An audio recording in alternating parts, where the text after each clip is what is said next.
السلام عليكم ورحمة الله وبركاته.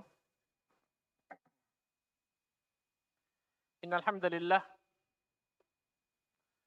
نحمده ونستعينه ونستغفره ونتوب إليه ونعوذ بالله من شرور أنفسنا ومن سيئات أعمالنا. من يهده الله فلا مضل له ومن يضلل فلا هادي له.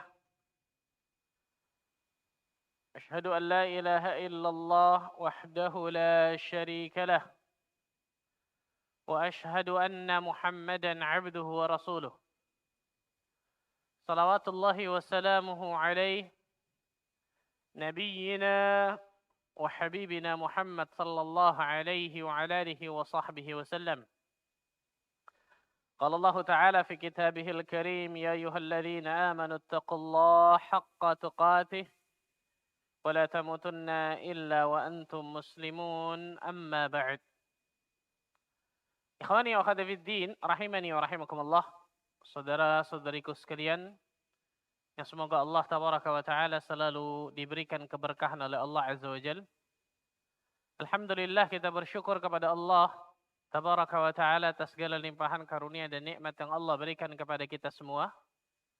Sehingga pada kesempatan yang berbahagia ini, Allah tabaraka wa taala masih terus melimpahkan berbagai macam nikmat dan karunia-Nya kepada kita semua, sehingga kita dapat duduk hadir di tempat terbaik di atas muka bumi ini, yaitu fi baitin min buyutillah, di salah satu rumah dari rumah-rumah Allah azza wa jalla ini.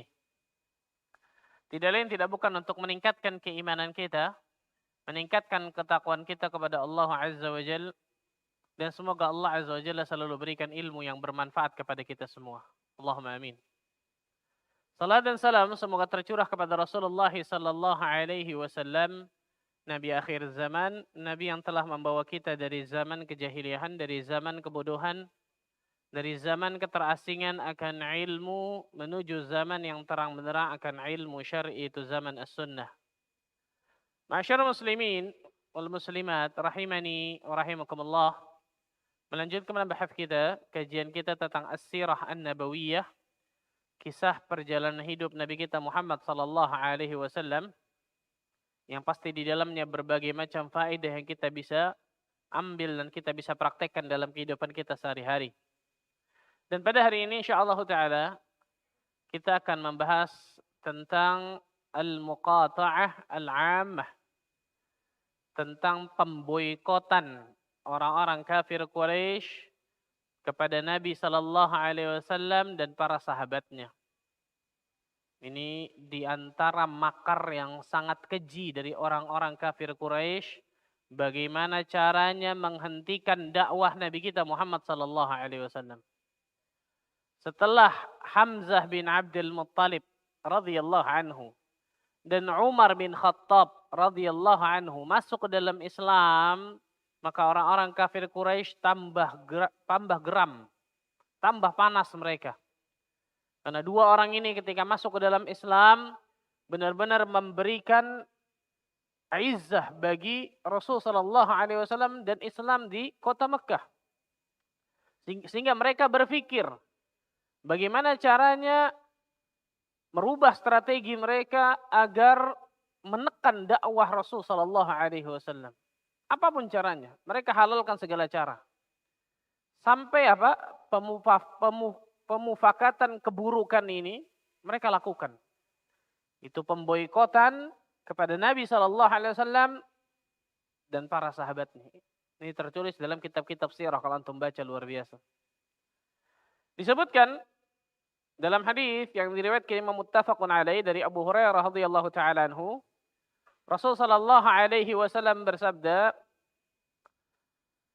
qala an-nabiy sallallahu alaihi wasallam min al-ghad yaum an-nahr wa huwa bima'na nahnu naziluna ghadan bi Khayfa bani Kinanah haitsu taqasamu 'ala al-kufr. Rasul sallallahu alaihi wasallam mengatakan kepada para sahabat sehari setelah yaumun nahr, sehari setelah Idul Adha, ketika berada di Mina. Sehari setelah Idul Adha, beliau berada di Mina. Rasul mengatakan apa? Nahnu naziluna ghadan bi Khaifa Bani Kinanah. Besok kita akan singgah di Khaif Bani Kinanah. Haitsu taqasamu 'alal kufr. Di mana tempat tersebut adalah tempat yang dibuat oleh orang-orang kafir Quraisy terdahulu dalam pemufakatan kekufuran. Bayang, Rasul menyebutkan apa? Taqasamu 'alal kufr. Mereka membikin apa? Pemufakatan dalam kekufuran. A'udzubillahi min dzalik, subhanallah. Yakni apa? Bidzalika al-musahhab. Dikenal pula dengan sebutan al-musahhab. Wa dzalika anna Quraisyan wa Kinanah tahalafat ala Bani Hashim wa Bani Abdul Muttalib. Yani Bani Al-Muttalib. Alla yunakihuhum wa la yubayi'uhum hatta yuslimu ilaihimun Nabi sallallahu alaihi wasallam. Di tempat tersebut orang-orang kafir Quraisy dan kaum Kinanah, orang-orang Quraisy dan juga Kinanah, melakukan persengkokolan untuk memboikot Bani Hashim dan Bani Al-Muttalib. Dua-duanya Abdul Manaf. Dua-duanya apa? Abdul Manaf. Bani Hashim dan Bani Al-Muttalib. Itu Bani Abdul Muttalib. Untuk apa? Alla yunakihuhum. Agar tidak menikahkan. Bayangkan, tidak menikahkan suku mereka dengan suku Bani Hashim dan juga suku Bani Abdul Muttalib. Dan wala yubayi'uhum, agar tidak ada jual beli, enggak ada transaksi jual beli antara orang-orang kafir Quraisy dengan Bani Hashim dan Bani Al-Muttalib tersebut. Hatta yuslimu ilaihimun Nabi sallallahu alaihi wasallam, sampai mereka dua kabilah ini Bani Hashim dan Bani Al-Muttalib menyerahkan Nabi sallallahu alaihi wasallam kepada kafir Quraisy. Nah, jadi yang kita bahas pada kesempatan berbagi ini tentang apa? Pemboikotan. Atau mungkin kalau bahasa kerennya sekarang embargo. Betul ya? Embargo, terutama masalah embargo ekonomi, embargo muamalah di sini. Jadi orang-orang kafir Quraisy, salah satu strategi yang mereka lakukan, dan ini terjadi dalam pendapat yang lebih rajih, di bulan Muharram di tahun ke-7 setelah kenabian, bukan 7 Hijriah, afwan. Di bulan Muharram di tahun ke-7 setelah kenabian. Sampai kapan? Sampai tahun ke-10 setelah kenabian. Ini pendapat yang lebih rajih nih. Berapa tahun berarti? 3 tahun, bayangkan. 3 tahun bagaimana Rasul sallallahu alaihi wasallam dan para sahabatnya dipersulit untuk bisa mendapatkan bahan logistik, pangan, untuk bisa bermuamalah dengan orang-orang. 3 tahun lamanya. Allahu Akbar, luar biasa. Ini bukan waktu yang singkat dan ini bukan waktu yang mudah, luar biasa. Kemudian disebutkan dalam kisah tersebut, sebagian riwayat menyebutkan dalam kitab-kitab sirah, jadi kitab hadis menyebutkan secara global, kitab sirah menyebutkan secara terperinci tentang masalah ini. Bahwa orang-orang kafir Quraisy dan Kinanah melakukan pemufakatan kekafiran, itu orang-orang Quraisy tidak mau menikahkan diri mereka ataupun anak-anak mereka kepada Bani Hashim dan juga kepada Bani Al-Muttalib, dan tidak mau juga berjual beli, melaksanakan jual beli kepada mereka. Maka Rasul sallallahu alaihi wasallam pada saat itu masih hidup Abu Talib. Nah, setelah kisah ini, kalau nanti kita akan ada waktunya mungkin, kalau enggak nanti insyaallah ke depannya kita akan bahas tentang wafatnya Abu Talib. Wafatnya Abu Talib, paman Nabi sallallahu alaihi wasallam. Ketika Abu Talib mendengar bahwa orang-orang kafir Quraisy akan membuat pemufakatan yang buruk kepada Nabi kita Muhammad sallallahu alaihi wasallam, maka Abu Talib kemudian mengatakan kepada Bani Hashim dan Bani Al-Muttalib, kita harus selamatkan keponakan kita ini. Bayangkan, Abu Talib pada saat itu masih apa? Bukan masih kufur, memang kufur. Bahkan meninggal dalam keadaan apa? Kafir, na'udzubillah. Tapi apa? Fanatisme kesukuan mendorongnya untuk bisa menolong keponakannya tersebut. Makanya di antara hikmah dari awal-awal dulu kita bahas, di antara hikmah Nabi Shallallahu Alaihi Wasallam diutus dengan kabilah yang kuat, dengan nasab yang mulia di kalangan orang-orang Quraisy. Salah satunya agar baninya, itu kabilahnya, dapat melindungi Nabi Shallallahu Alaihi Wasallam. Salah satunya pamannya. Pamannya kufur, tidak beriman kepada Nabi Shallallahu Alaihi Wasallam bahkan sampai mati. Tapi karena fanatisme kesukuan menolong Rasul Shallallahu Alaihi Wasallam. Dan ini pula terjadi pada sebagian besar Bani Hashim dan Bani Al-Muttalib, kecuali satu orang. Siapa? Abu Lahab. Paman Nabi Shallallahu Alaihi Wasallam ini yang paling benci kepada Rasul. Dia pihaknya pihak Quraisy jelas. Na'udzubillah min dzalik. Pantaslah Allah Azza wa Jalla turunkan satu surat khusus tentang melaknat apa? Abu Lahab ini. Cuma dia doang tuh. Yang lain Bani Hashim ataupun Bani Al-Muttalib, baik yang muslim atau sebagian besar mereka yang kufur melakukan kemusyrikan, mereka semua menolong Nabi Shallallahu Alaihi Wasallam, menjaga jangan sampai terjadi sesuatu yang buruk kepada Muhammad ibn Abdullah Rasul Shallallahu Alaihi Wasallam. Bayangkan, luar biasa.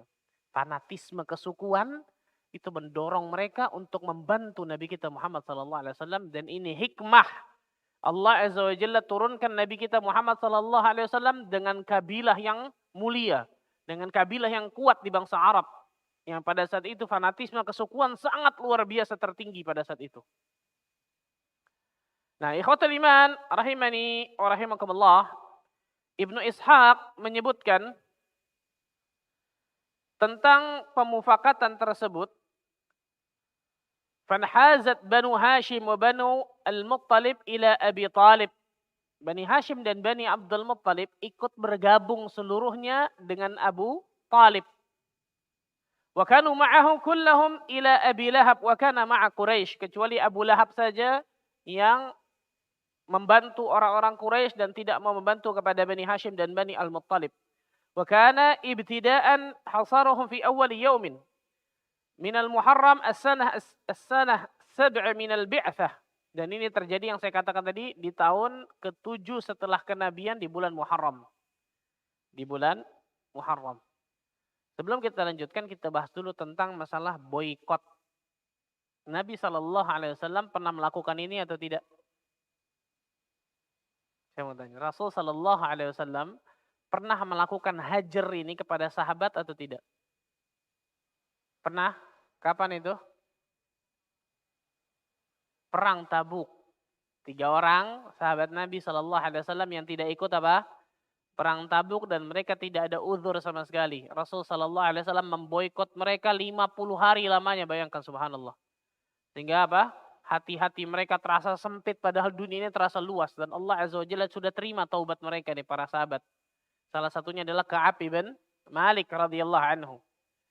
Ka'ab bin Malik.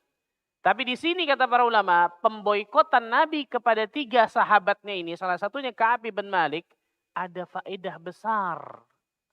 Ada hikmah besar di dalamnya. Salah satunya hikmatul tasyri', hikmah pensyariatan. Bagaimana kalau ada orang seperti ini, apa yang harus bisa dilakukan? Salah satunya adalah ketika Rasul Shallallahu Alaihi Wasallam memboikot 3 orang sahabatnya, salah satunya Ka'ab bin Malik, 3 orang sahabat ini bertaubat kepada Allah luar biasa. Bahkan setelah taubatnya mereka lebih dicintai oleh Allah Azza wa Jalla, luar biasa.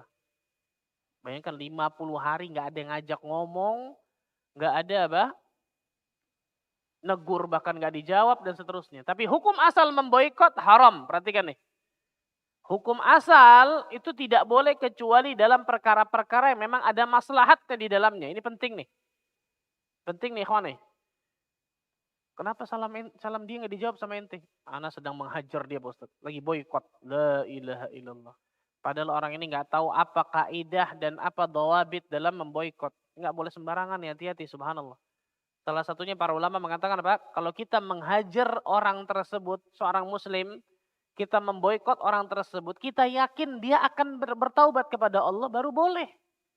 Tapi kalau kita mengetahui setelah kita boikot tambah jauh, nggak boleh ini. Betul ya? Ini salah satunya nih. Kaidah, qawaid dan dhawabit. Kaidah-kaidah dan batasan-batasan di dalam memboikot, nggak boleh sembarangan. Rasul Shallallahu Alaihi Wasallam bersabda dalam hadis yang sahih yang diriwayatkan Bukhari Muslim dari sahabat Abu Ayyub Al-Ansari radhiyallahu anhu, La yahillu lirajulin an yahjura akhahu fawqa 3 layalin. Tidak halal bagi seorang muslim memutuskan hubungannya dengan saudaranya sesama muslim melebihi dari 3 hari. Tak boleh nih. Kita sudah ngaji, tapi ketika ada masalah sama keluarga kita, sama saudara kita, sama kerabat kita, sama teman kita, nggak teguran akhirnya. Haram ini hukumnya, perhatikan baik-baik. Nggak tegurannya berapa lama? Setahun, 2 tahun. Lah Allah. 3 hari paling maksimal, perhatikan baik-baik. Dan itu pun ketika ada apa? Maslahatnya. Kalau nggak ada maslahatnya mau apa? Yaltaqiyani fayu'ridu hadha wa yu'ridu hadha. Ketika keduanya saling bertemu, maka saling mengacuhkan satu dengan yang lain. Yang satu nggak mau ngeliat sini, yang satu nggak mau ngeliat sini. Yang satu nggak mau ngajak bicara ini, yang satu nggak mau ngajak bicara ini. Ini terjadi di kaum muslimin, betul?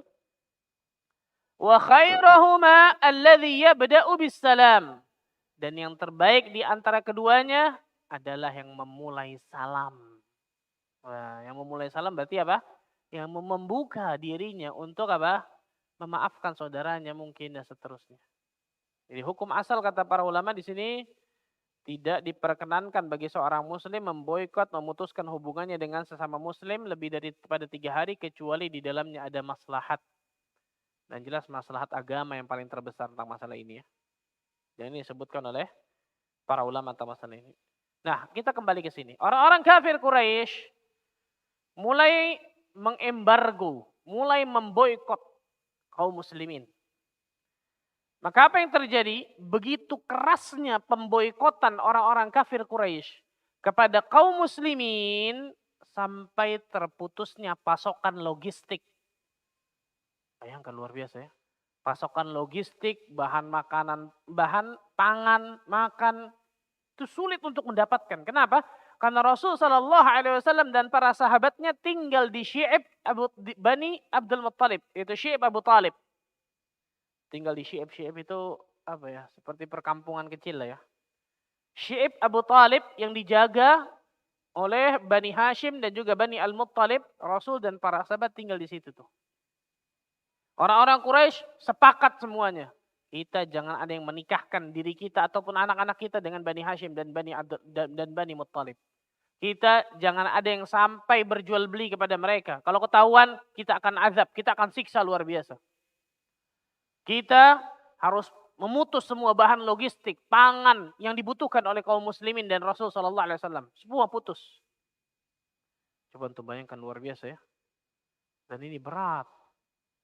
Berat luar biasa ya kawan. 1 minggu aja kita belum tentu sanggup ya kawan. Ini 3 tahun. Betul? 1 minggu. Kalau ada orang nyetop kepada kita. Semua bahan makanan, pokok, logistik nggak boleh. Dan bermuamalah nggak boleh. Ngobrol nggak boleh dan seterusnya. 1 minggu belum tentu kuat kita. Ini 3 tahun lamanya bayangkan. Bagaimana pantas Rasul menyebutkan pemufakatan kufur. Pemufakatan kufur luar biasa subhanallah. 3 tahun lamanya na'udzubillah min dzalik. Al-Imam Ibn Qayyim Al-Jauziyah rahimahullahu taala menyebutkan tentang masalah ini di dalam kitabnya Zadul Ma'ad. Wa baqaw mahbusina wa mahsurina mudayyiqan 'alaihim jiddan maqtu'an 'anhum الميسرة المادة نحو 3 سنين حتى بلغهم الجهد وسمع أصوات صبيانهم بالبكاء من وراء الشعب سبحان الله. Begitulah Nabi SAW kata Imam Ibn Qayyim bersama keluarganya, bersama para sahabatnya terkucilkan bahkan terisolasi di Syi'ib Abu Talib tersebut. Mereka diboikot selama 3 tahun lamanya. Sehingga hidup mereka dalam kesulitan yang parah. Al-juhud. Juhud itu kesulitan yang sangat sulit luar biasa. Semua pasokan kebutuhan hidup mereka dilarang masuk. Nggak bisa masuk, diputus semua. Embargo tadi saya katakan. Sehingga apa? Disebutkan di sini, bayi dan anak-anak mereka menangis dengan tangisan yang luar biasa kerasnya. Sampai terdengar di luar dari jarak yang cukup jauh. Dari Syi'ib Bani Abu Talib tersebut subhanallah. Jadi saking luar biasanya kelaparan, kesulitan. Juhud itu sesuatu dia dapatkan kesulitan yang sangat, itu juhud. Sampai saking sulitnya, saking parahnya, anak-anak kecil dan bayi-bayi mereka menangis dengan tangisan yang luar biasa kencangnya, terdengar sampai di luar. Di luar dari syi'ab tersebut. Wah, berarti sudah luar biasa banget itu.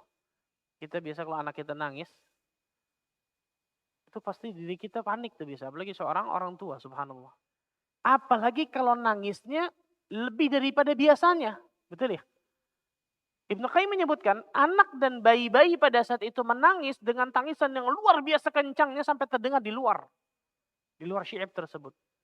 Menunjukkan apa? Bagaimana kesulitan mereka, kelaparan mereka, beratnya tanggungan mereka, beratnya ujian yang Allah Azza wa Jalla berikan kepada mereka. Dan sekali lagi saya katakan ini selama 3 tahun lamanya. Berat. Kondisi sulit seperti ini terus berlangsung sehingga apa? Sebagian dari kerabat mereka, jadi ada kerabat orang Quraisy masih kufur, masih ada kerabat dengan Bani Hashim, masih ada kerabat dengan Bani Al-Muttalib. Allah Azza wa Jalla masukkan ke hati-hati mereka ini ada perasaan, ada sifat rahmahnya.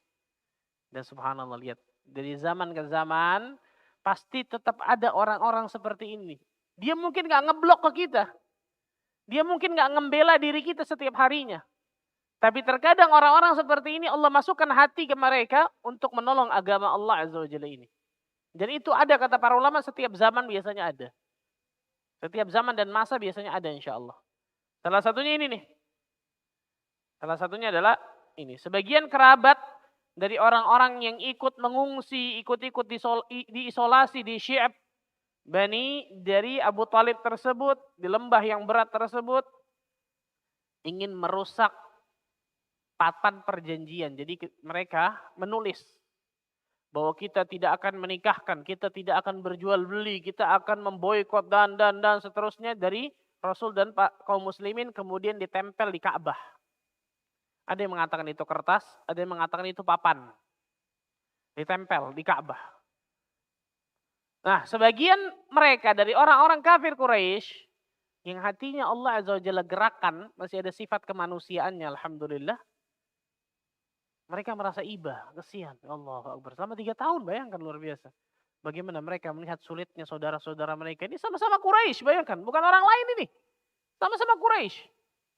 Apalagi ada kerabat dengan mereka. Kerabat dari Bani Hashim, kerabat dari Al-Muttalib. Maka mereka bersepakat untuk apa? Menghancurkan perjanjian yang telah ditempel oleh orang Quraisy tersebut. Yang saya katakan tadi. Ada yang mengatakan dari kertas, ada yang mengatakan dari papan. Ketika mereka ingin mencopot dan menghancurkan pemboikotan tersebut, ternyata dalam riwayat disebutkan Allah Azza wa Jalla telah mengirim apa?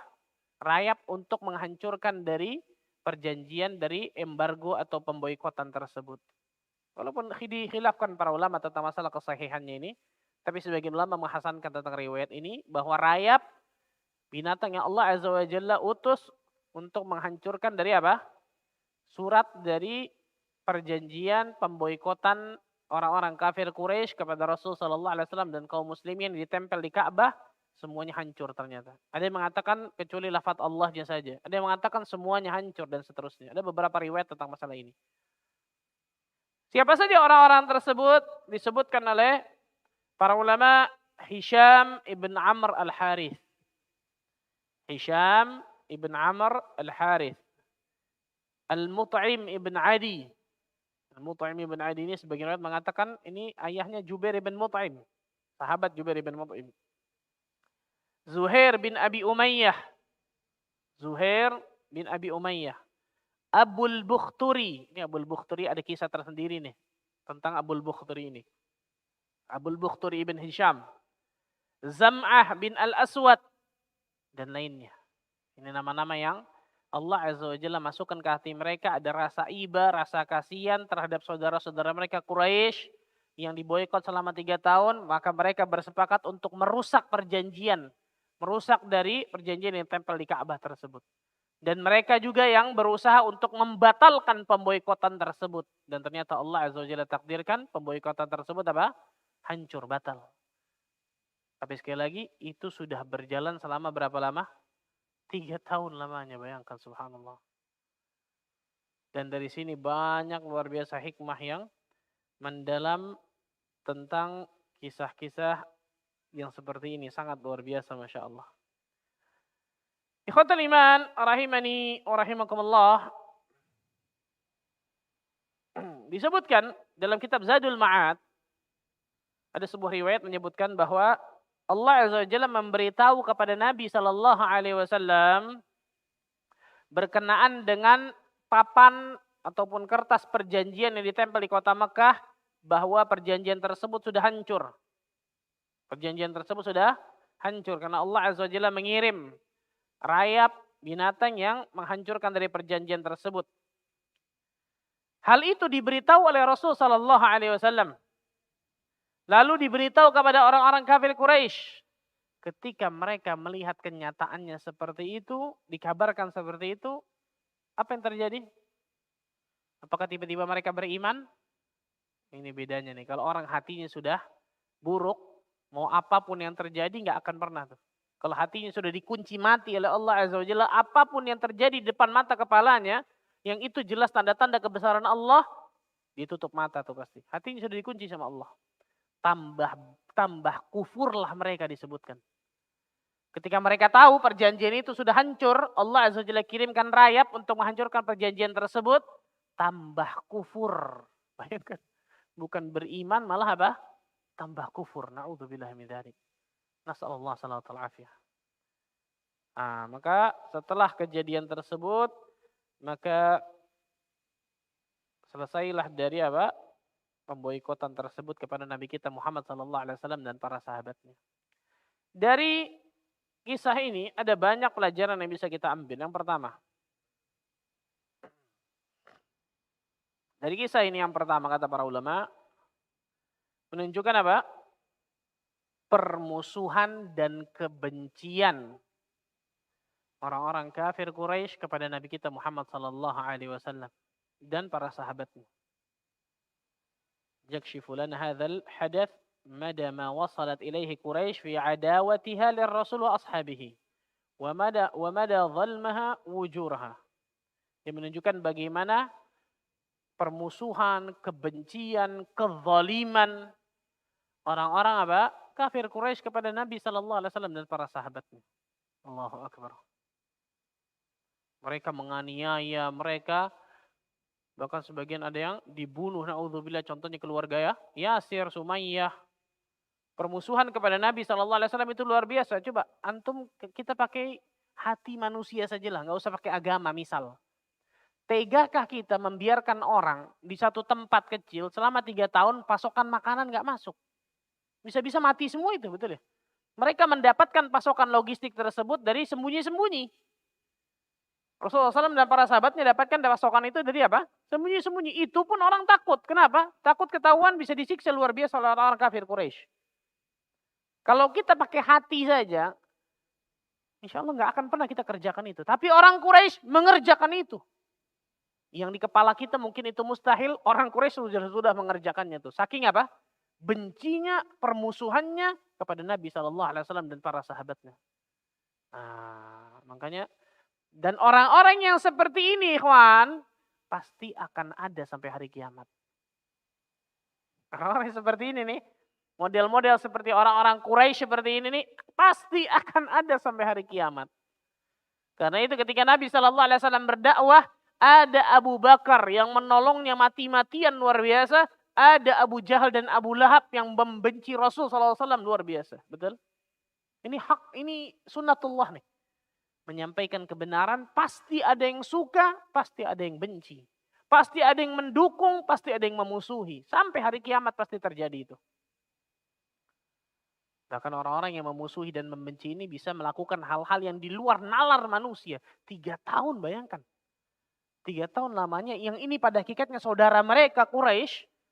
Mereka embargo, mereka boykot supaya nggak dapatkan kebaikan, nggak dapatkan pasokan makanan, nggak dapatkan untuk bisa menikah, nggak dapatkan kebaikan, nggak dapatkan wah luar biasa subhanallah. 3 tahun lamanya. Bagaimana permusuhan, kebencian, kezaliman dari orang-orang Quraisy kepada Nabi Sallallahu Alaihi Wasallam dan para sahabatnya, ini sangat keji luar biasa. Yang kedua kata para ulama, min mawaqifil muqati'ah hadhi tatabayyan surah jaliyah lima laqahu Rasul sallallahu alaihi wasallam wa ashabuhu. Islam adalah agama yang mengajarkan kasih sayang. Islam adalah agama yang mengajarkan kasih sayang.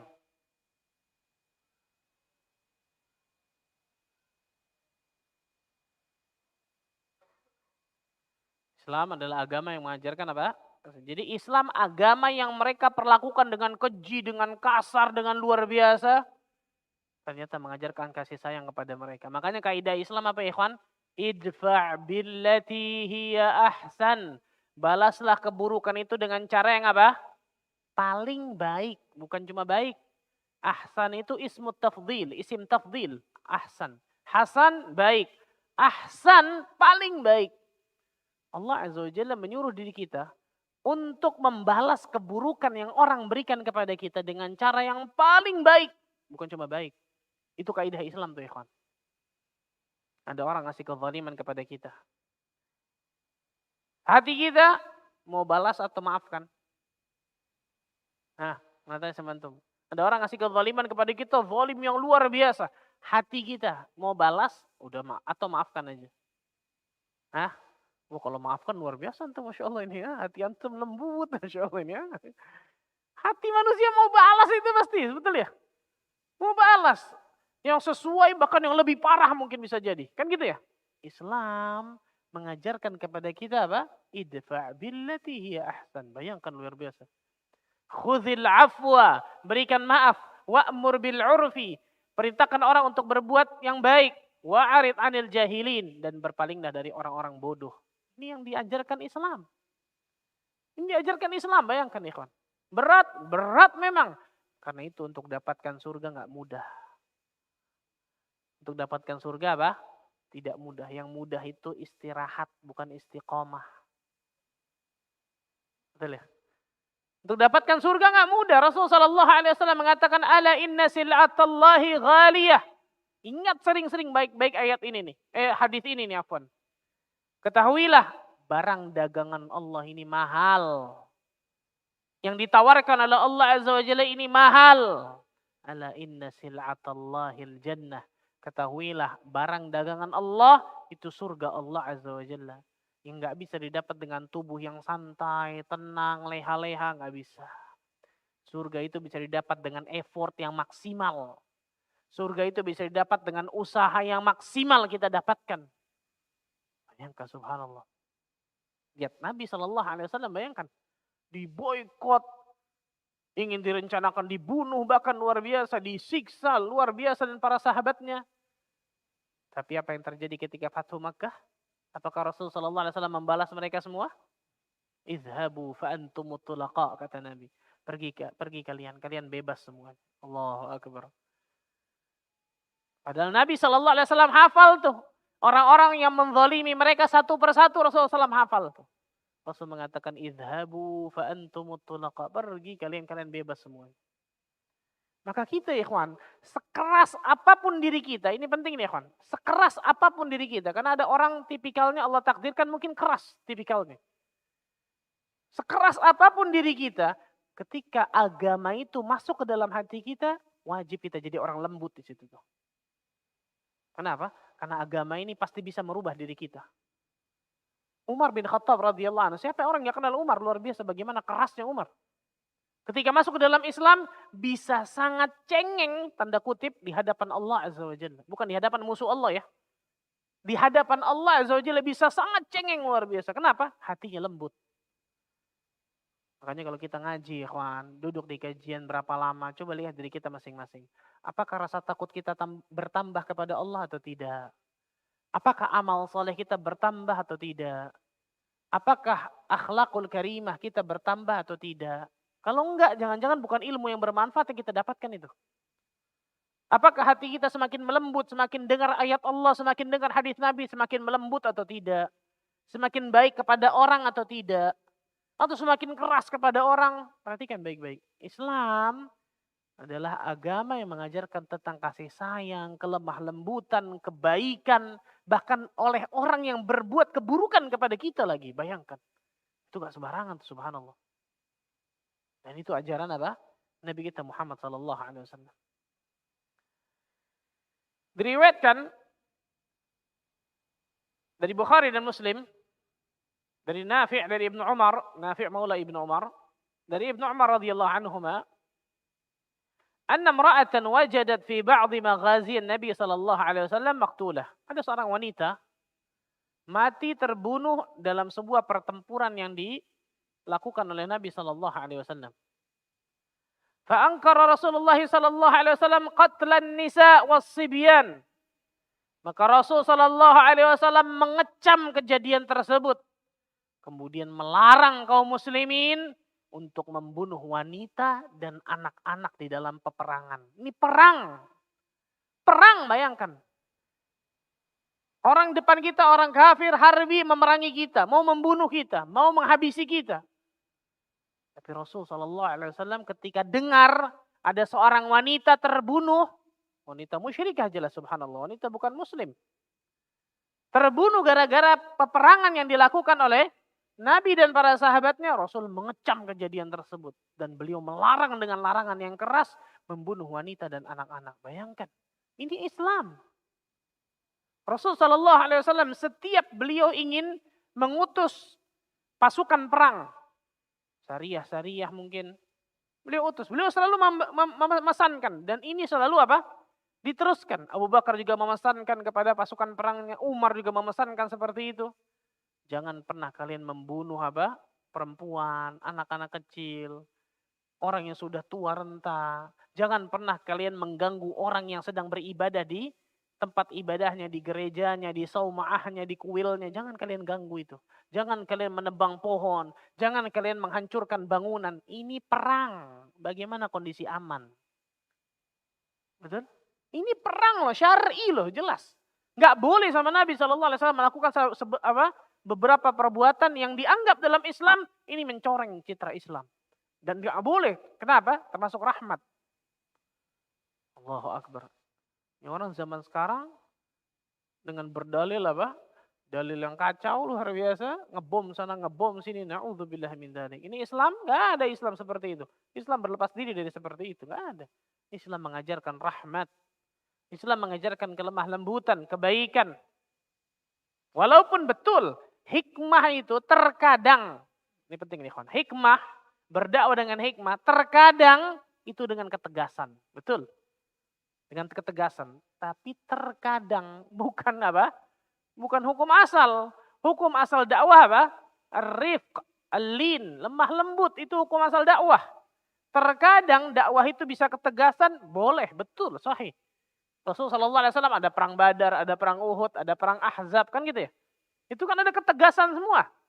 Tapi hukum, saya lagi kembali, hukum asal dakwah itu lemah lembut. Hukum asal dakwah itu lemah lembut. Maka kalau kita ingin berdakwah kepada manusia, jangan malah timbulkan syiddah. Jangan timbulkan kekerasan, enggak. Saya bacakan perkataan Syekh bin Baz rahimahullah ta'ala yang luar biasa, Masya Allah, tentang masalah ini nih. Bagus banget perkataan beliau. Bagaimana seorang muslim dan muslimah harusnya apa? Melakukan kelemah lembutan kepada manusia, terutama dalam masalah dakwah. Ad-da'watu ilallah. Beliau mengatakan, Hadzal asr, asrul rifqu. Hadzal asr, asrul rifqi was sabri wal hikmah. Zaman ini adalah zamannya kelemah lembutan, kesabaran, dan hikmah. Bayangkan, ini kata beliau nih. Walaysa asrul syiddah. Dan bukan zamannya bersikap keras. Kenapa? An-nas aktsaruhum fi jahlin wa fi ghaflatin wa itharud dunya. Karena kebanyakan manusia ini jahil, bodoh tentang ilmu agama. Lalai tentang agamanya. Lebih mengutamakan dunianya ketimbang akhiratnya. Fala budda minas sabr. Maka wajib bagi diri kita menegakkan kesabaran. Wala budda minar rifq. Wajib bagi diri kita berlemah lembut. Hatta tasilud da'wah. Sampai dakwah ini tersampaikan. Hatta yablughun nas, hatta ya'lamu. Sampai manusia mengetahui dari kebenaran. Ini Syekh bin Baz mengatakan ini, bayangkan. Syekh Muhammad bin Shalih Al-Utsaimin mengatakan, "Yanbaghi li talabatil ilm an yanhabun nas, walakin birrifq." Hendaklah para penuntut ilmu itu memperingatkan manusia, mendakwahkan manusia, menegakkan al-amru bil ma'ruf wan nahyi anil munkar, tapi dengan kelemah lembutan kata beliau. Li'anna al-'ammah idza ankara 'alaihim ma'tadawhu nafaru. Karena kebanyakan manusia kalau dilarang akan sesuatu yang sudah menjadi kebiasaan mereka, biasanya mereka lari. Betul? Ini sudah kebiasaan mereka nih, tiba-tiba kita larang, kita putus. Biasanya lari mereka. Fa'idha atau bihikmatin walin qabilu. Kecuali kita datang kepada mereka dengan hikmah, dengan lemah lembut, dengan adab, dengan sopan, dengan kata-kata yang menyentuh. Insya Allah mereka akan terima itu. Lihat dakwah. Makanya kisah ini luar biasa banget Masya Allah nih. 3 tahun Nabi SAW tanda kutip dicekik bisa dikatakan ya, dipersempit ruang geraknya, disiksa luar biasa dengan penyiksaan yang mungkin gak secara langsung, tapi bisa membinasakan itu, na'udzubillah. Tapi Rasulullah SAW ketika terjadinya Fathu Makkah, tidak membalas mereka semua satu persatu, bahkan membebaskan mereka semua. Allahu Akbar. Dan inilah Islam, Masya Allah. Allah Azza wa Jalla berfirman dalam surat At-Taubah ayat ke-8. Dalam surat At-Taubah ayat ke-8. Kaifa wa yadhharu 'alaikum wa la yarqubu fikum illa wala dhimmah. Bagaimana bisa ada perjanjian di sisi Allah dan Rasul-Nya dengan orang-orang musyrik, padahal jika mereka memperoleh kemenangan terhadap kaum, mereka tidak memelihara hubungan kekerabatan terhadap kalian dan tidak pula mengindahkan perjanjian. Subhanallah, lihat. Allah Azza wa Jalla memberikan isyarat ini tentang mereka nih kafir Quraisy. Kok bisa mereka adakan perjanjian di sisi Allah dan Rasul-Nya dengan orang-orang musyrikin? Maksudnya apa? Islam menunjukkan tentang apa? Terhadap musuh-musuh Islam seperti apa harusnya kan gitu. Allahu Akbar. Nah ini pelajaran yang sangat luar biasa besar dari kisah ini. Yang ketiga, dari peristiwa pemboikotan orang-orang Quraisy kepada Nabi SAW dan para sahabatnya radhiyallahu anhum jami'an, kita lihat bagaimana kesulitan dan tekanan dalam memperjuangkan Islam. Allahu Akbar. Kesulitan, tekanan, ujian, cobaan dalam memperjuangkan Islam. Dan ini jelas keteladanan yang ditunjukkan oleh Nabi SAW dan para sahabatnya. Contoh real, betul ya? Kalau kita nggak sabar memegang agama ini, maka bisa jadi kemudian yang kita pegang nanti bara api neraka jahanam ya ikhwan. A'udzubillahi min dzalik. Rasulullah SAW bersabda apa? Sayati 'alan nasi zamanun al-qabidu 'ala dinihi kal-qabidi 'ala al-jamr. Akan datang nanti satu zaman, satu masa di mana manusia ketika memegang agamanya seperti memegang bara api panas. Seperti memegang bara api, bayangkan subhanallah. Panas, maksudnya apa? Ini nih, sulit, berat, ujian cobaannya luar biasa. Tapi Rasul dan para sahabatnya mencontohkan kita bagaimana keteladanan harusnya. Sabar. Betul ya? Sabar. Bersabar akan ujian yang Allah Azza wa Jalla berikan kepada kita. Menahan lisan kita dari berbuat keburukan. Menahan hati kita dari suudzon kepada Rabbul Alamin. Menahan anggota perbuatan kita dari berbuat maksiat dan dosa. Sabar. Husnudzan berbaik sangka kepada Allah. Athiqatum billah. Yakin kepada Allah Azza wa Jalla. Allah akan berikan jalan keluar dengan syarat kita bertakwa kepada Allah Azza wa Jalla. Keteladanan yang dicontohkan Nabi SAW dan para sahabatnya luar biasa. 3 tahun. Ingat baik-baik ini. 3 tahun. Berkali-kali saya katakan ini 3 tahun bukan waktu yang singkat dalam pemboikotan ini luar biasa. Tapi Rasul dan para sahabatnya sabar. Sabar. Berapa banyak kita mungkin memegang sunnah Nabi SAW di zaman keterasingan ini nggak sabar. Akhir ujung-ujungnya apa? Melepaskan sunnah itu. Sayang. Kita nggak tahu apakah ketika kita melepaskan sunnah tersebut, melepaskan bara api tersebut, apakah kita bisa memegangnya kembali atau enggak tuh? Allah berikan taufik kita untuk bisa mendapatkannya lagi atau enggak. Panas betul. Pegang terus, jangan lepaskan. Abdu 'alaiha bin nawajid, kata Nabi. Gigit dengan gigi geraham kalian tuh sunnah itu tuh. Tamassaku biha wa 'abdu 'alaiha bin nawajid. Pegang dan gigit dengan gigi geraham kalian. Bayangkan, subhanallah. Berat, luar biasa. Tapi yakinlah ketika kita bertakwa kepada Allah Azza wa Jalla, ketika kita menyandarkan diri kita hanya kepada Rabbul Alamin, Allah Azza wa Jalla akan berikan jalan keluar yang terbaik bagi diri kita. Yakin. Yakin. Kenapa saya katakan ini? Karena banyak orang-orang mungkin baru pertama belajar sunnah, kaget. Dapat ujian, dapat cobaan, mungkin dikucilkan sama teman-temannya, mungkin dianggap aneh sama saudara-saudaranya, keluarganya, betul ya? Bahkan mungkin dimusuhi oleh orang tuanya, atau dimusuhi oleh siapa, kan gitu ya? Sabar, sabar.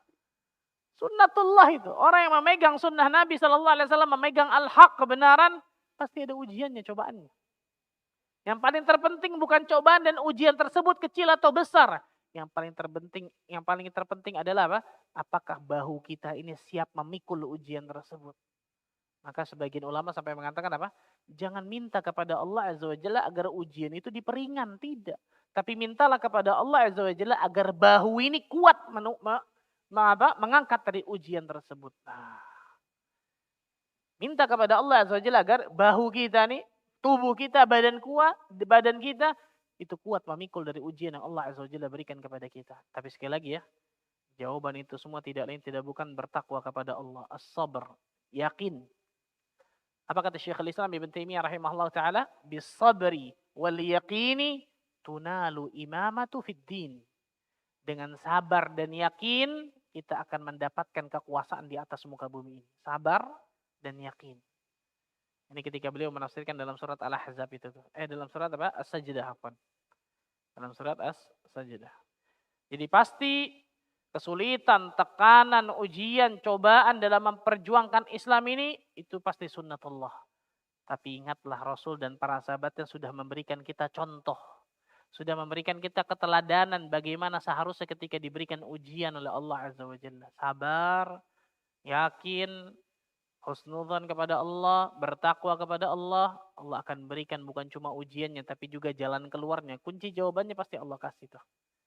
Dengan cara kita menjalani dengan benar tuh. Koridor dari apa ketika kita dikasih ujian. Yang keempat,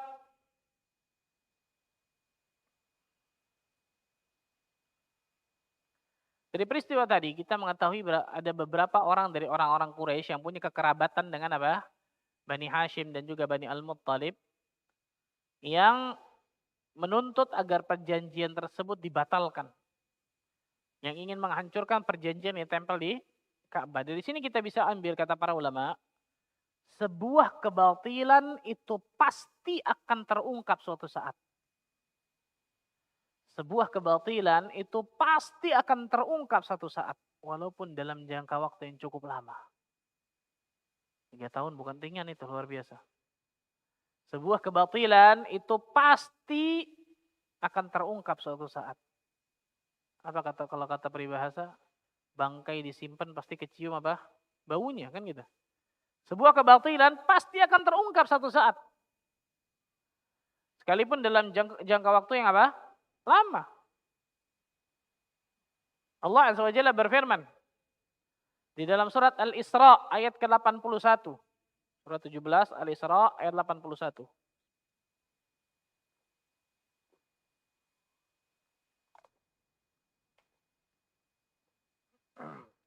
Wa qul ja'al haqq wa zahaqal batil innal batila kana zahuqa. Dan katakanlah yang benar telah datang dan yang batil telah lenyap, hilang pasti. Yang benar datang, al-haq datang, kebatilan pasti akan hilang. Innal batila kana zahuqa. Sesungguhnya yang batil itu sesuatu yang pasti akan lenyap, pasti akan kalah. Nah, walaupun mungkin pertamanya kelihatannya menang, betul ya? 13 tahun bayangkan di kota Mekah. Seakan-akan kayaknya kalah dari Muhammad ini nih. Di mata orang-orang Arab di sekitar orang-orang Quraisy apa? 13 tahun nggak ada kemajuan, betul ya? Kemajuannya mungkin sedikit, sangat lambat banget di kota Mekah. Tapi ketika hijrah ke kota Madinah, Allah Azza wa Jalla takdirkan di tahun ke berapa Fatu Makkah? Hah? Tahun ke-8, barakallahu fikum.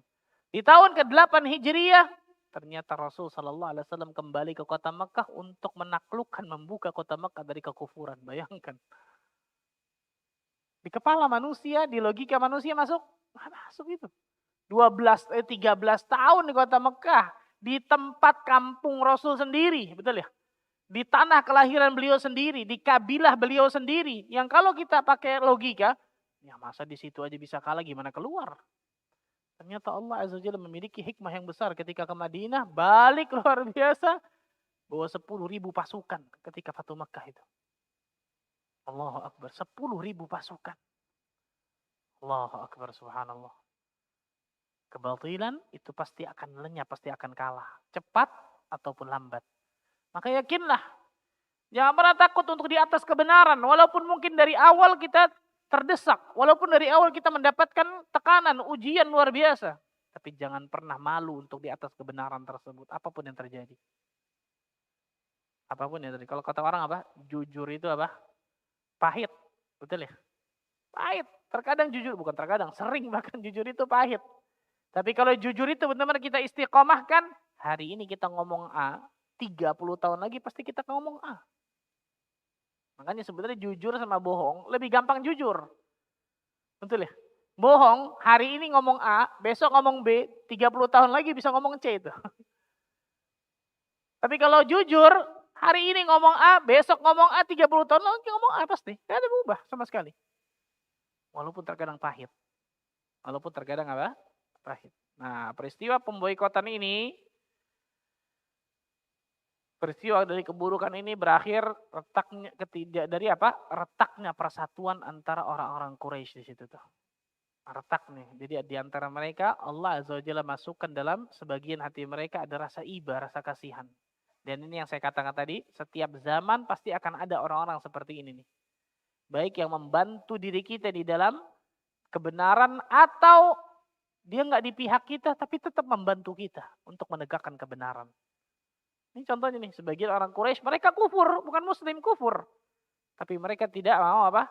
Terjadi dari saudara-saudara Quraisy mereka yang diberikan keburukan oleh saudaranya yang lain. Sehingga hancurlah dari kekuatan mereka, retaknya kekuatan mereka, dan ini kuatnya bagaimana keteguhan dan kesabaran Rasul sallallahu alaihi wasallam dan para sahabat di kota Mekah luar biasa. Makanya banyak orang ngomong nih, wah enak ya. Di zaman Nabi, Masya Allah ketemu Nabi dan seterusnya. Bisa berjuang dengan Nabi. Pertanyaannya, ente jadi Abu Bakar apa Abu Lahab? Ketika di zaman Nabi, kan gitu ya? Kalau ente jadi Abu Jahal sama Abu Lahab, kacau. Na'udzubillah min dzalik. Maka syukuri yang sekarang, kan gitu ya? Karena itu pernah terjadi tuh. Seorang pemuda di kota Kufah mengatakan kepada Hudzaifah ibn Yaman.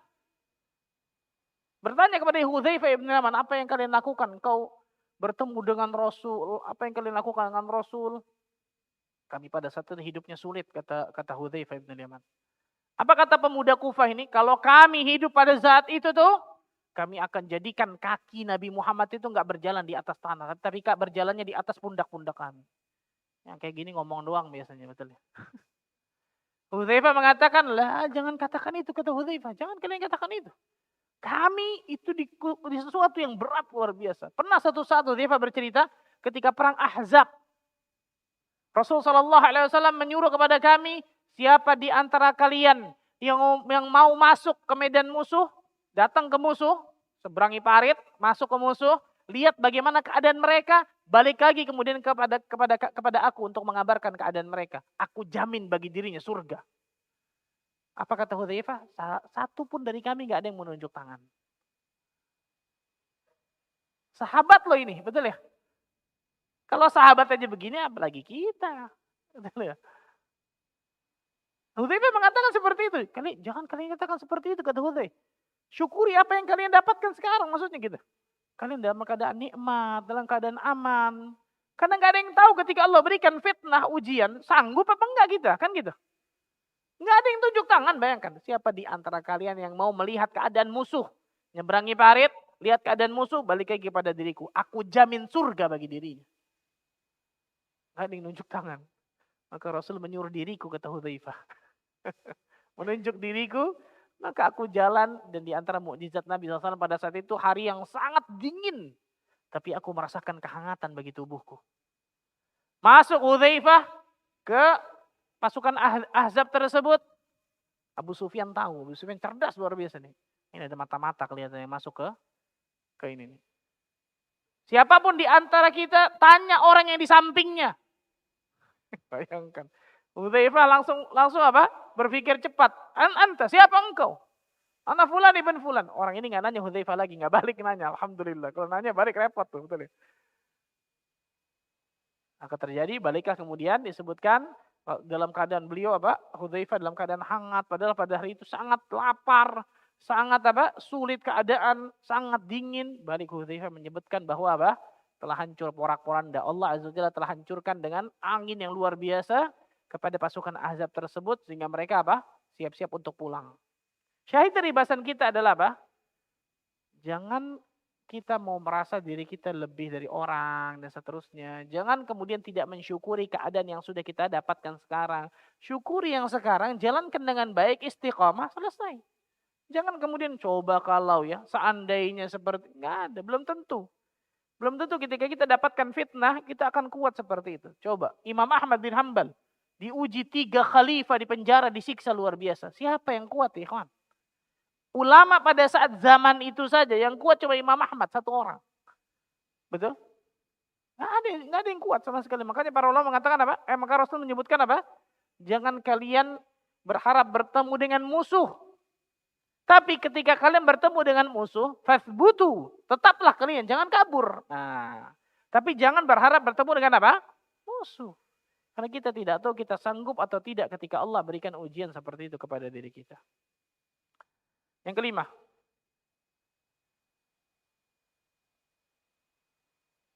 ini yang saya katakan tadi, setiap masa dan zaman akan ada sekelompok manusia yang mempunyai hati nurani dan jiwa yang mulia. Setiap masa dan zaman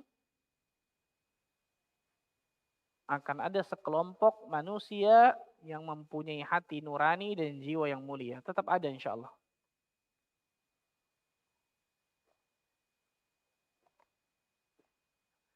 Rasulullah SAW menyebutkan apa dalam hadis yang sahih?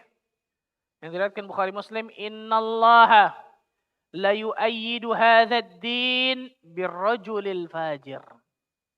Sesungguhnya Allah Azza wa Jalla akan menolong agama ini dengan apa? Lewat orang-orang yang fajir di antara kalian. Jadi terkadang kata para ulama dari hadis ini nih, terkadang Allah Azza wa Jalla menegakkan agamanya, memberikan izzah kemuliaan bagi agamanya lewat orang-orang yang durhaka kepada Allah. Lewat orang-orang yang fajir, bayangkan. Pendurhaka kepada Allah. Ini luar biasa Masya Allah nih. Lewat orang-orang yang fajir. Salah satunya ini. Mereka kafir Quraisy loh. Kafir Quraisy. Tapi Allah Azza wa Jalla masukkan ke dalam hati mereka hati nurani, jiwa kasih sayang, sehingga mereka yang membatalkan dari perjanjian yang mereka bikin, retaknya persatuan di antara mereka. Ada satu orang cerita, satu syekh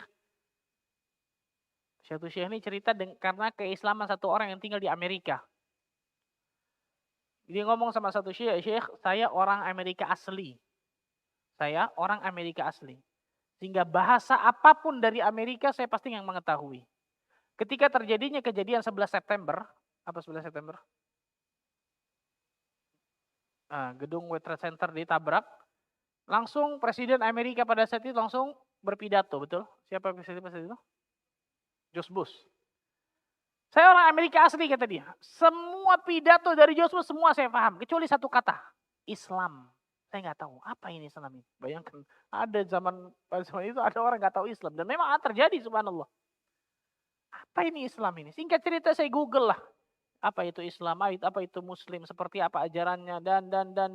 Singkat cerita Allah Azza wa Jalla bukakan hati saya untuk menerima hidayah Islam. Gara-gara siapa berarti? Bayangkan.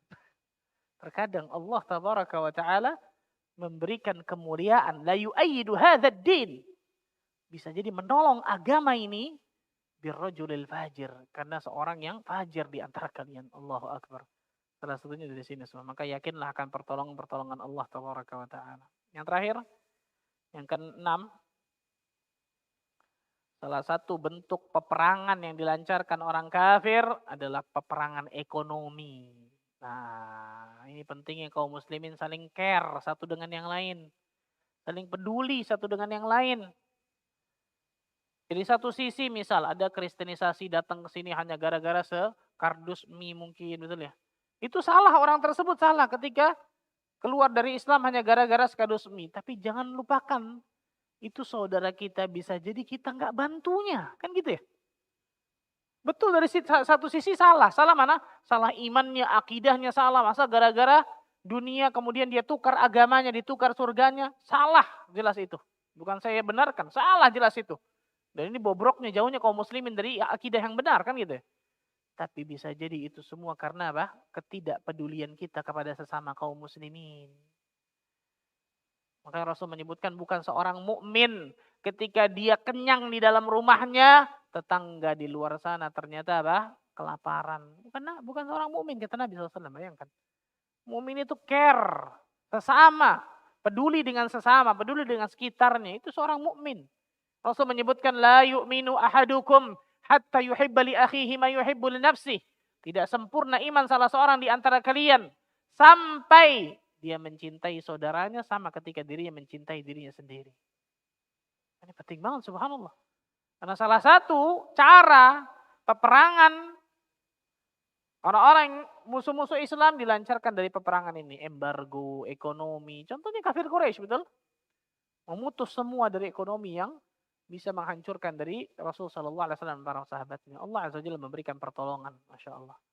Nah, di sini penting nih, makanya para orang yang punya harta jangan anani hidupnya, jangan egoisme, jangan egois. Subhanallah, yang dia pikirkan, wah, ganti mobil ini, ganti jam ini, apa manfaatnya? Jauh lebih bermanfaat ketika itu dia sedekahkan kepada orang-orang yang membutuhkan dari fakir miskin kaum muslimin.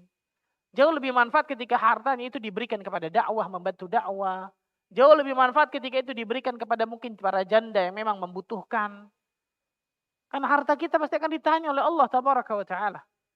Dan salah satu bentuk yang saya katakan ini, salah satu bentuk menolong agama Allah azza wa jalla bisa dengan harta. Salah satunya contoh siapa? Abu Bakar As-Siddiq radhiyallahu anhu.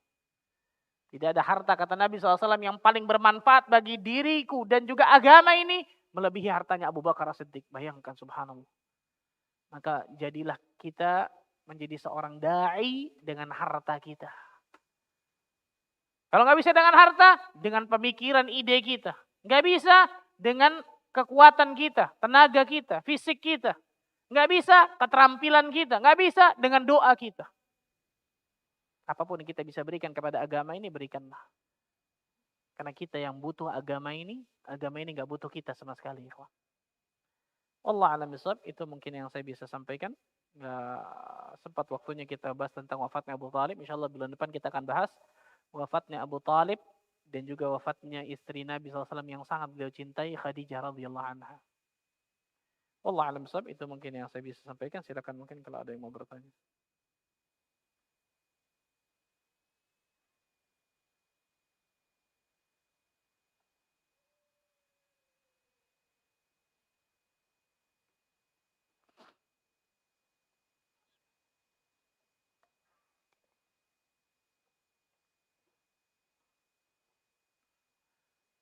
Ada pertanyaan bisa Pak?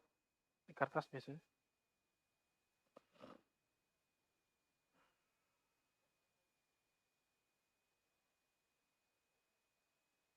Jazakallah khairan.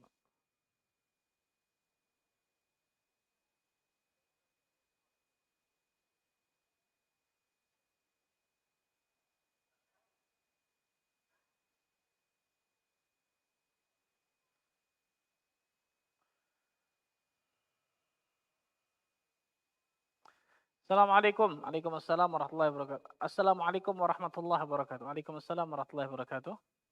Ustaz mau tanya bagaimana kalau kita sudah menyapa tetangga cuma nggak direspon? Apa boleh kita nggak menyapa selanjutnya? Ini yang saya katakan tadi, jangan balas keburukan dengan apa? Keburukan sampai kapan? Nggak akan selesai, betul ya? Nggak akan selesai.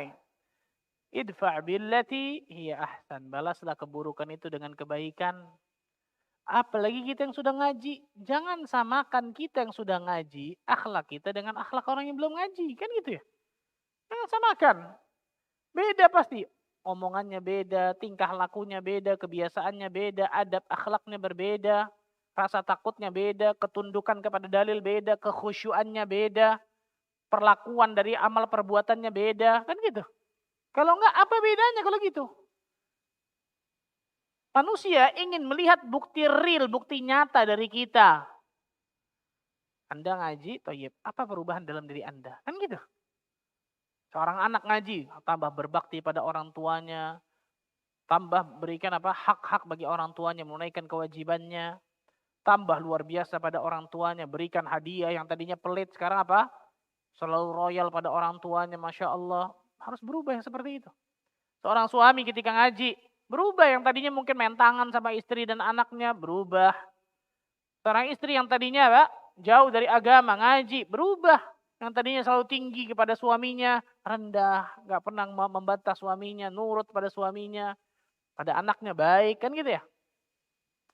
Dan itu kata Imam Hasan al-Basri tidak menunggu waktu lama untuk terlihat perubahan pada dirinya. Jadi nggak nunggu 1 tahun dulu, 2 tahun dulu baru berubah, enggak. Ilmu yang bermanfaat itu adalah ilmu yang bisa memberikan manfaat bagi dirinya. Salah satu manfaatnya perubahan tingkah laku yang terbaik bagi dirinya.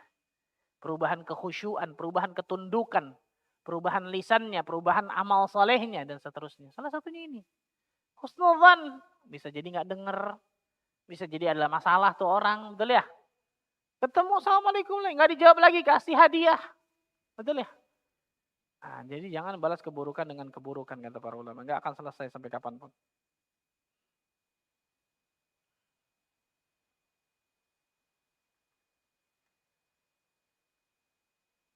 Adakah harta bersama, apa maksudnya? Oh, assalamualaikum warahmatullahi wabarakatuh. Ada yang mau saya tanyakan, adakah harta bersama dalam Islam? Ini maksudnya gono gini kayaknya nih. Jika tidak ada harta bersama, bagaimana dengan istri yang hanya mengurus anak dan rumah tangga? Jika suami memberikan hadiah kepada istri ketika berpisah, hadiah tersebut diambil kembali dengan alasan menyalahi hukum waris. Bagaimana hukum? Ini curhat ini kayak Masya Allah ini, subhanallah. Harta bersama, apa ini maksud harta bersama? Kalau misal suami istri tersebut menjalani bisnisnya bareng, betul ya? Bisnis bareng misal, jalani bareng, membesarkan bareng, bahkan modalnya juga modal dua-duanya masuk di situ. Ini benar, harta bersama. Dan ini pun harus apa? Dipisah jelas. Berapa persen harta suami, berapa persen harta istri. Kenapa? Nanti akan bingung yang pertama, bagaimana membayarkan zakatnya kalau sudah masuk nisabnya. Mana ada dua dibagi satu, jadi satu zakatnya. Pasti kan dua sendiri-sendiri, betul? Zakatnya pasti bingung nanti. Harta suami, harta istri, kan gitu. Yang kedua, nanti akan bingung ketika pembagian waris. Nah, ketika meninggal nih misal, yang dibagi itu kan harta yang ditinggalkan oleh mayit. Kalau nggak dibagi seperti itu bingung pasti. Nah itu maksudnya. Jadi nggak ada harta gono gini bersama, ngangkut apa, gugat ke pengadilan istrinya dan seterusnya.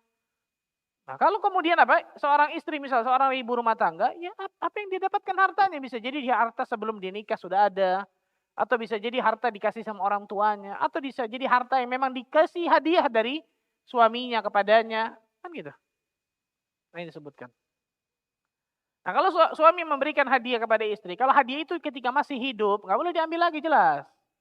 Kalau hadiah itu, hadiah nih perhatikan, hadiah, hibah. Dalam keadaan masih hidup, tidak menjelang kematian, bukan dalam keadaan sakit, mendekati mati, itu hadiah, hibah kan gitu. Udah dikasih, nggak boleh diambil lagi. Sama seperti apa? Seorang menjilat ludahnya sendiri di situ, kata para ulama. Nggak boleh. Maka seorang suami ketika apa? Sudah memberikan, tapi ini benar-benar hadiah atau tidak nih? Jangan-jangan ternyata wasiat. Nah, kalau wasiat kan nggak boleh kepada ahli waris masalah itu. Maka dilihat di sini. Tanya kepada ustadz yang lebih jelas tentang masalah waris ini seperti Ustadz Nizar dan seterusnya. Jadi lebih jelas. Karena kalau salah dalam masalah ini nggak sembarangan.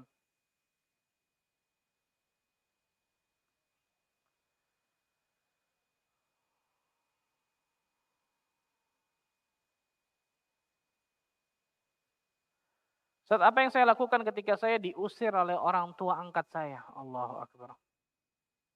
Serta saudara-saudara saya, apakah saya tetap berbuat baik ke mereka atau saya memutuskan hubungan sesuai yang mereka inginkan? Ini tadi orang tua angkat berarti ya. Yang pertama, orang tua angkat jelas berbeda dengan orang tua kandung, satu. Yang kedua, orang tua angkat tersebut mungkin sudah mengangkat kita dari kecil, memberikan kebaikan dan seterusnya, maka kita membalas kebaikan tersebut dengan perbuatan baik kita kepadanya.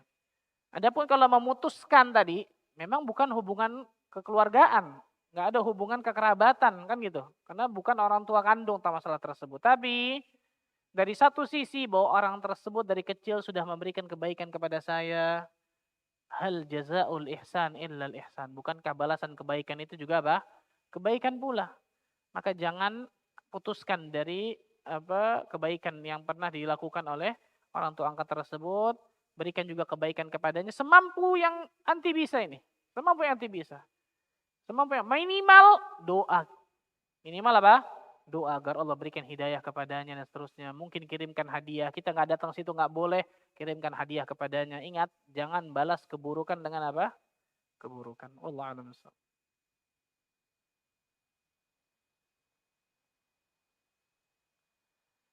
Itu mungkin yang saya bisa sampaikan ya. Semoga Allah Azza wa Jalla berkahi pertemuan kita. Semoga Allah Azza wa Jalla jadikan dari kita termasuk golongan hamba-hamba Allah yang selalu Allah berikan hidayah taufik untuk meniti syaratul mustaqim. Sampai nantinya Allah Azza wa Jalla wafatkan diri kita semua dalam keadaan husnul khatimah. Sebagaimana Allah Azza wa Jalla kumpulkan kita di tempat ini, semoga Allah Azza wa Jalla bisa kumpulkan kita nanti di surga Firdaus tanpa hisab dan tanpa azab. Allahumma amin rabbal alamin. Subhanakallah bihamdika asyhadu an la ilaha illa anta astaghfiruka wa atubu ilaik. Wassalamualaikum warahmatullahi wabarakatuh.